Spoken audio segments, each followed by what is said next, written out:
I've just finished talking all about home care and at this retirement village seminar in Europa on Alma. So while I'm here, I just thought this is such an amazing place. So what people don't realize, I mean, when people think about care, they usually think about a nursing home and everything else. So like on a continuum, that might be like a 7 to 10 if there was a 0 to 10. But what they don't realize is that there's a lot of care that you can actually get in the home. And it goes at the moment from level 1 to level 4, depending on the type of care that you need. And a lot of people also don't realize what the tests are to get it.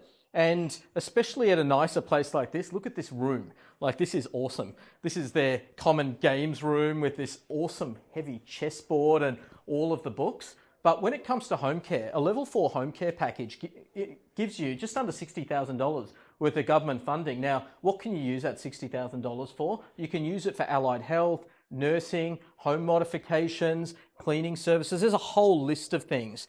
So what typically happens is after you get your aged care assessment, they'll say which level that you're entitled to, and then you go with the actual home care provider and they'll start allocating the services depending on what you can get. And so even if you do get, let's just say, a level 4 home care package, a level 4 home care package gives you about $60,000 worth of funding. And with $60,000 worth of funding, what people don't realize is that it's only income tested. So we've had clients who have had millions and millions of dollars, and what they haven't realized is that despite having that, even though they're definitely not going to get an age pension, how cool is the theatre room here? So they're not going to get an age pension. They're way over those tests, but they're entitled to all of these other tests that are income tested. So there's an income tested fee on the other hand, where they look at the income only over a certain threshold. So a lot of high net worth families are still entitled to care at home. And, you know, this can usually start from the ages of their 70s.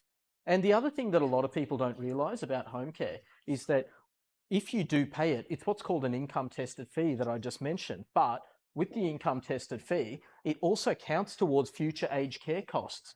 So what that means is if you later need to go into residential aged care, okay, where else to go? Let's go check out the dining room. But if you go into residential aged care later down the track, there's a lifetime cap that you currently have to pay. But if you've spent the last few years contributing towards that cap through a home care package, then there's a lot of people who you might have already paid it. So then future aged care becomes a lot cheaper. But here's the other thing. Realistically, here's the dining room. If you are already receiving a level 4 home care package with $60,000 worth of funding and all these other benefits that are out there, then, you know, if it's a parent or grandparent who has a fall or anything else, then what a lot of people find is that it's a lot easier for them for a social worker to say that that person they can go back to their home, that their needs are already looked after, as opposed to if they've got nothing in place, then that can often take a fair while longer to get in place. Sometimes this can be upwards of 24 months to get a level 4 home care package in place. Now, look, I don't do the clinical side, and where we come in is that we help people with the income testing, the Centrelink paperwork, the funding of it, where it's all going to come from, and how if we reorganise their finances, they can get the same thing but pay less. So there's a quick intro guide to home care where it starts at a level 1 all the way up to a level 4, anywhere from $20,000 to $60,000 worth of funding. And now I can see everyone is beginning to pile in. And so, all right, that might be my time.